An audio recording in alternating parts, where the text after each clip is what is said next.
اعوذ باللہ من الشیطان الرجیم بسم اللہ الرحمن الرحیم۔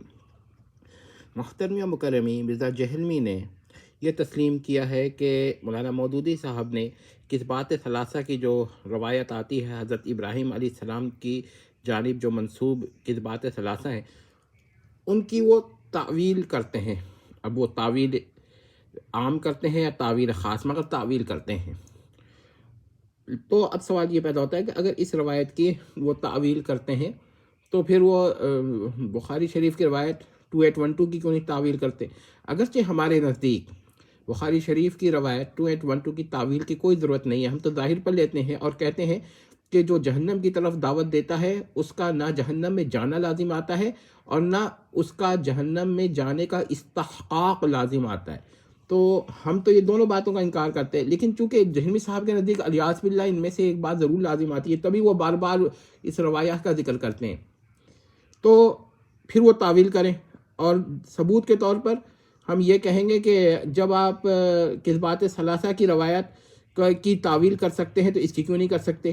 اب اس کے جواب میں محترمی جہلمی صاحب صرف یہ کہہ سکتے ہیں کہ بھائی ان کے تعویل کا کڑا معیار ہے، اس روایت کی تعویل کے ساتھ کئی اور روایات کی تعویل کرنی پڑے گی، جبکہ اس روایت جو کہ وہ 2812 ہے اس کے ساتھ اتنی روایات کی تعویل نہیں کرنی پڑتی۔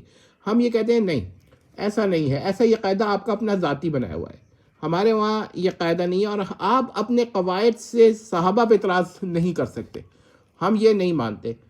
بہرحال ہمارے نزدیک تو یہ ظاہر پر لیا جائے تب بھی قابل اعتراض نہیں ہے۔ باقی اور لوگوں نے بھی جواب دیے ہیں، بعض لوگ تو کہتے ہیں کہ یہ خوارج کے بارے میں ہے، مگر ہم وہی جواب اعتراض لیں گے، وہی جواب دیں گے جو جہلمی صاحب کا یہ بظاہر مفید ہو مگر اس سے بڑھ کر وہ نہ کہہ سکیں۔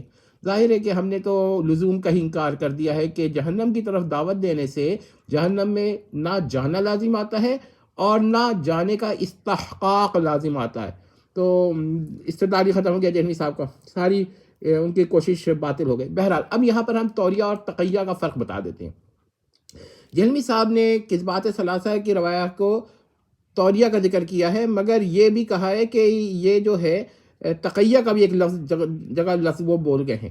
تو تقیہ اور توریہ میں ہم فرق بیان کر دیتے ہیں۔ تقیہ یہ ہے کہ آپ ایک جملہ بولیے جس کا ظاہری معنی کاذب ہو اور آپ کی مراد بھی وہ ظاہری معنی ہو، خواہ اس کا تعویلی معنی ہو یا نہ ہو، یہ ایک الگ بحث ہے، اور اگر ہو بھی تو مراد نہیں ہو۔ اور اس کے مقابلے میں توریہ یہ ہے کہ ایک ایسا جملہ ہو جس کے لازمی دو معنی ہو، ایک ظاہری اور ایک تعویلی، اور آپ کی مراد تعویلی ہو اور ظاہری نہ ہو، بڑا فرق ہے۔